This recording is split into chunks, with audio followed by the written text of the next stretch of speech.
There are some childhood experiences that you never forget. Events etched so indelibly into the psyche. Despite years, sometimes decades passing by, they seem like they happened just yesterday. These certain intense moments are like landmarks on a map, points from which the trajectory of life changes. Students in 5th grade teacher Joanna Strange's class, a member of which I was, had such an encounter.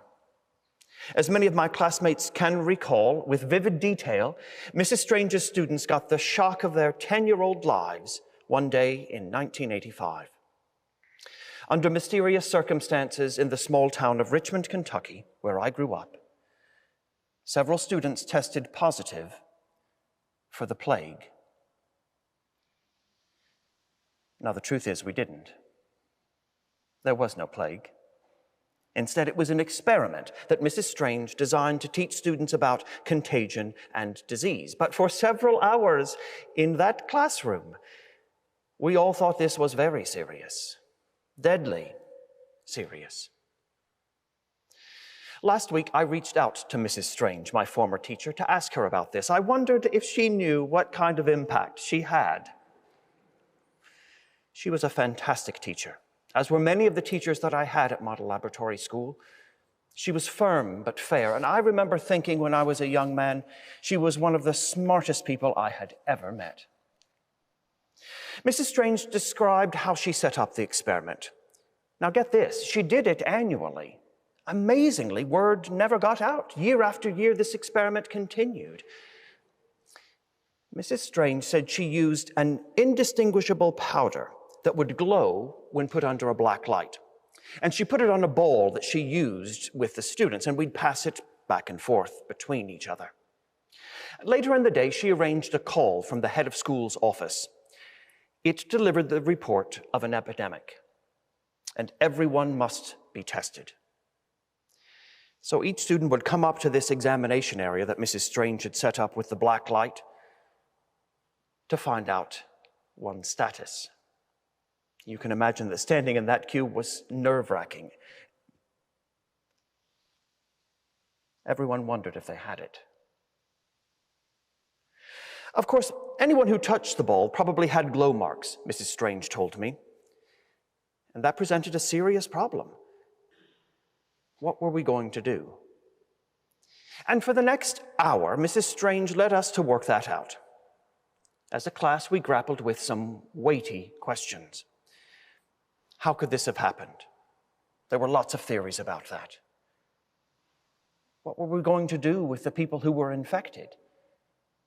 Remember, this was during the early years of the AIDS pandemic. How is this going to affect our young lives? But perhaps the most important discovery that we would make from this experiment as young people was that things existed that we cannot see. Our world is filled with invisible wonders. In today's gospel, the disciples have a similar awakening. They see something revealed to them, something also shown up by a special light.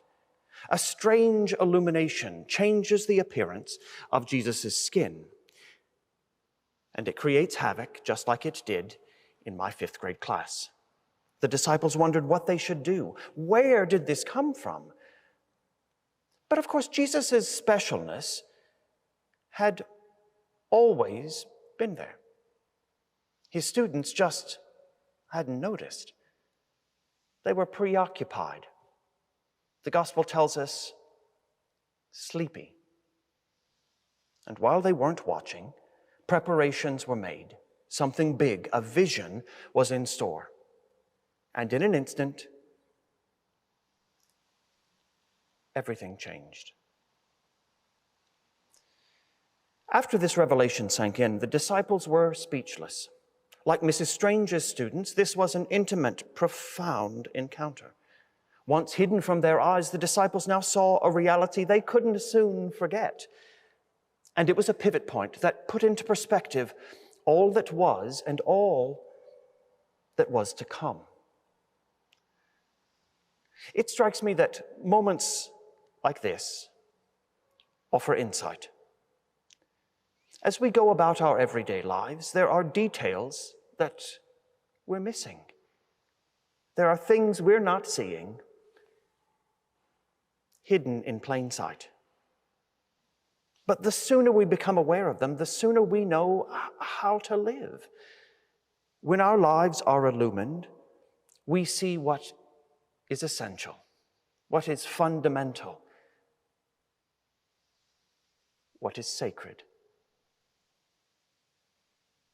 A light can shift our perspective to reveal insight. And that insight is this: humanity is infused with extraordinariness. Holiness is all around. God has been here the whole time.